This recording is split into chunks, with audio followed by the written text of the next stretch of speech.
everybody. Today we're gonna read Hamilton's hats.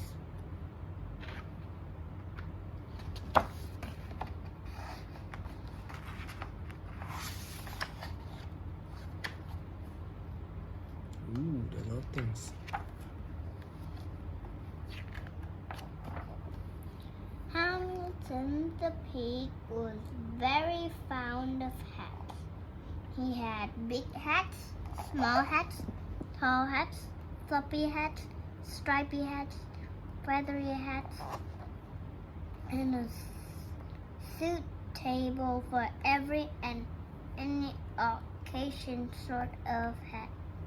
In fact, he had so many hats that you would need more than all your fingers and toes to count them.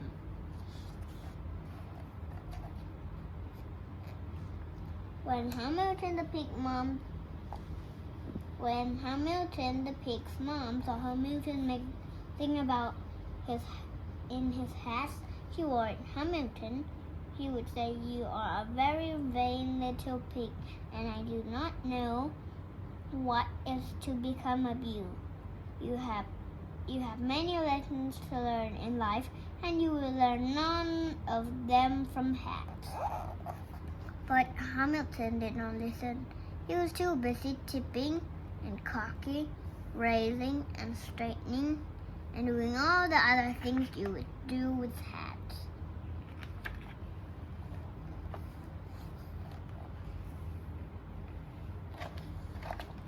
One day, Hamilton the pig was out and about when he bumped into a giraffe. Hamilton was wearing a tall, tiering, high as a chimney sort of hat. "My hat makes me almost as tall as you," he said to the giraffe. The giraffe snorted and one fell swoop snatched up the hat and flipped it onto her head. Indeed a very fine hat," she said, ignoring the hot cross piglet below. "I should like to keep it for myself, but if you are really determined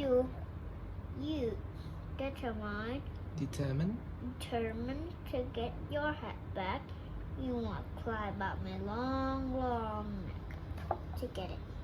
Hamilton looked up at the giraffe's long legs and her long neck. It is not easy for pigs to climb, but Hamilton did want his hat back, and so he decided to do it.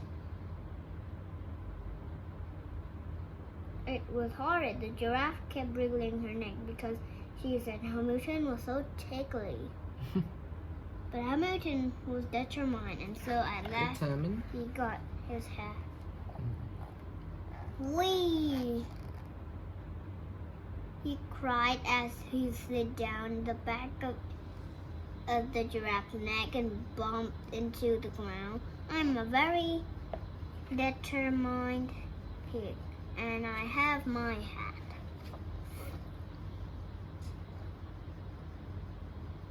The next day, Hamilton the pig was out and about when he came across a crocodile. Hamilton was wearing a fierce, pointy, snap-your-tail-off sort of hat.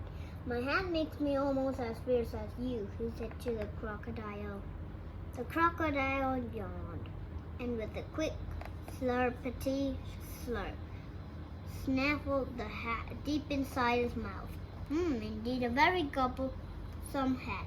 "I should like to eat it for my dinner," ruled the crocodile, ignoring the raging piglet.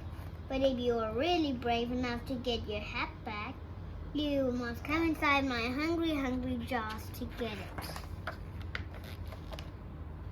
Hamilton looked at the crocodile's hungry jaws and his hungry smile. It is not easy for pigs to jump inside a crocodile's mouth, but Hamilton did want his hat back, and so he decided to do it. It was terrifying. The crocodile kept licking his lips because he said Hamilton was so tasty, but Hamilton was brave, and so at last he got his hat Hurrah! He shouted as he leaped off the crocodile's tongue and ran off as fast as he could. I am a very determined and brave pig, and I have my hat. The next day, Hamilton the pig was out and about when he met a band of monkeys. Hamilton was wearing a round bouncy let's play catch sort of hat. My hat makes me almost as playful as you, he said to the band of monkeys. The monkeys laughed and with one quick of the tail, one monkey swept the hat and threw it to his friend.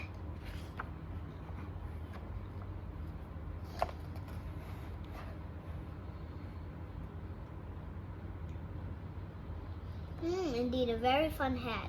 We should play with it every day, cried the monkeys, ignoring the angry pig in the middle. But if you are patient, you can have it back when we are finished. Hamilton watched the monkeys throw his hat high into the air. It is not easy for little pigs to be patient, but Hamilton didn't want his hat back, and so he decided to do it. For Hamilton, it was boring. The monkeys played for hours because they said it was such fun teasing Hamilton. But Hamilton was patient, and so in the end he got his hat.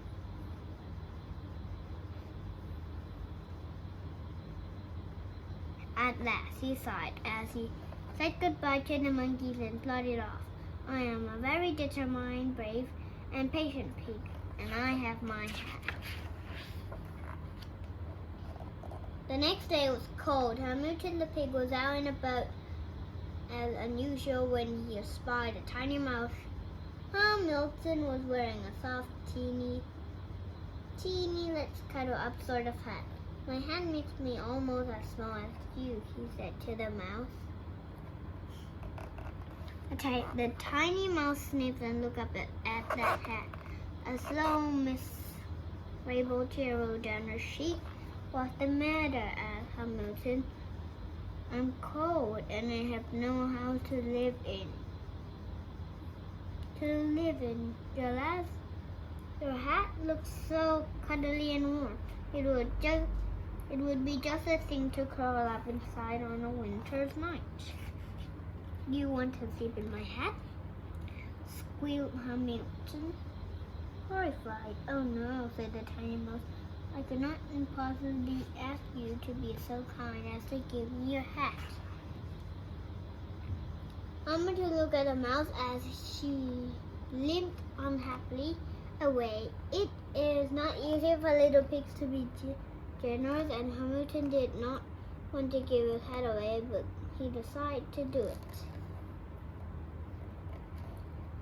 It was nice. The mouse kept shaking his hand and saying thank you, because she said Hamilton was so kind. Ah, said Hamilton, I am a very determined, brave, patient, and kind pig, but I have no hat. And set to work on a new, very special hat.